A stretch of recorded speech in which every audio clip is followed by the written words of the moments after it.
Bro, hi, this is Hemanth అండి. So ఇక కొన్ని రోజుల్లో ఆంధ్రప్రదేశ్లో ఎలక్షన్స్ రాబోతున్నాయి కదా, ఏ గవర్నమెంట్ వస్తుంది అనుకుంటున్నారు? అవునండి, నాకు తెలిసిన ప్రకారం ఏంటంటే నేను ఫ్యూచర్ చేసి చూసింది ఏంటంటే జనసేన పార్టీ కానీ ఇప్పుడు టీడీపీతో మిక్సప్ అయింది. ప్లస్ ఇప్పుడు ఏంటంటే నేను చిన్నప్పటి నుంచి టీడీపీ పార్టీ అండి. దానివల్ల నేను జనసేనని నేను అపోజ్ చేయట్లేదు. బట్ ఒక తల్లి పిల్లలకి చిన్నపిల్లలకి వాటికి ఏంటంటే ఎడ్యుకేషనల్గా కానీ కొద్దిగా సపోర్ట్ చేశాడు.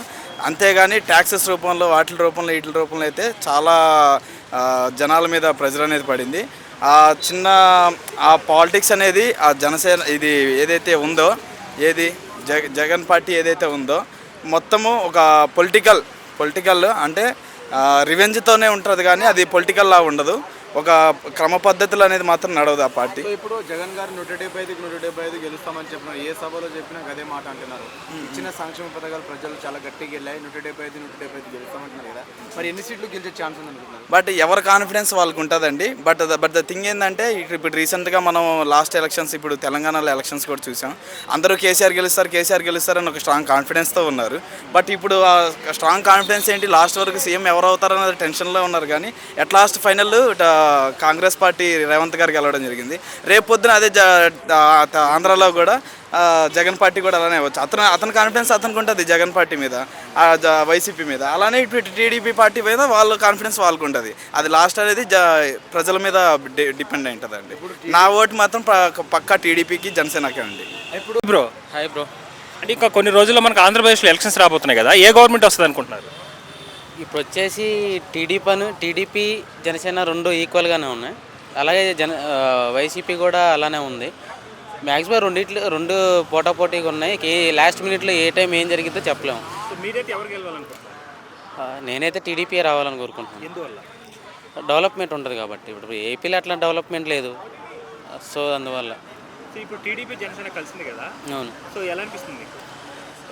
పర్లేదు, టీడీపీ అంటే చాలా బాగుండేది. కాకపోతే ఇప్పుడు పోయినసారి కూడా ఎలక్షన్లో ఇలానే జరిగింది. జనసేన సపరేట్ అయింది, టీడీపీ కూడా సపరేట్ అయ్యేసరికి ఓట్లు అనేవి చీలిపోయినాయి కదా. ఇప్పుడు రెండు కలిసినాయి కాబట్టి ఓట్లు చీలిపోకుండా ఈక్వల్గా ఉంటాయి, గెలవచ్చు అనే ఒక ఛాన్సెస్ ఉన్నాయి.